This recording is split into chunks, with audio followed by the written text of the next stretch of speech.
everyone! Welcome again to my YouTube channel. This is me, Miriam. For today's video ay magluluto tayo ng apple and pear soup. So ito yung ating mga ingredients. So meron po tayo ditong white fungus,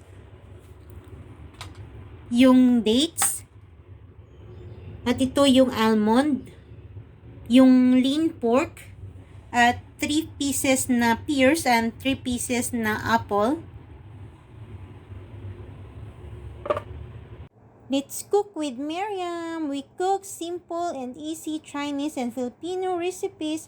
Please subscribe and hit the notification bell for more updates. Yung apple at pears natin ay isa-slice natin sila. Huwag na lang natin tanggalan ng skin. So ganyan lang. Hiwain lang natin siya ng 4 pieces. Tanggalin lang yung kanyang buto.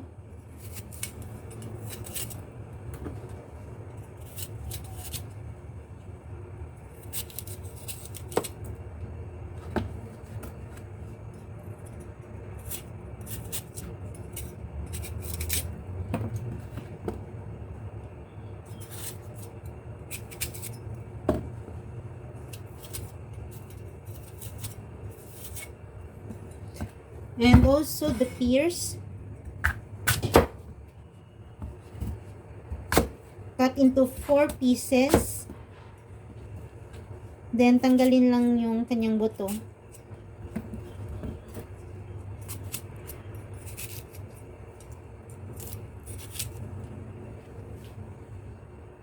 So yan, ganyan na yung ating pears and apple.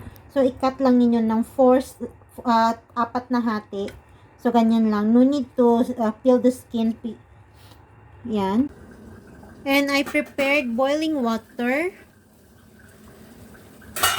So, pag nakulo na yung ating tubig, ilalagay natin yung lahat ng ingredients. So, itong dates, itong ating almond, at itong ating pork,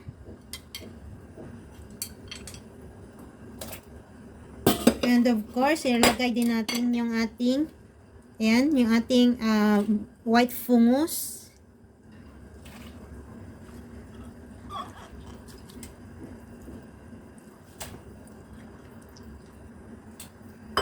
And yung ating pears and apple.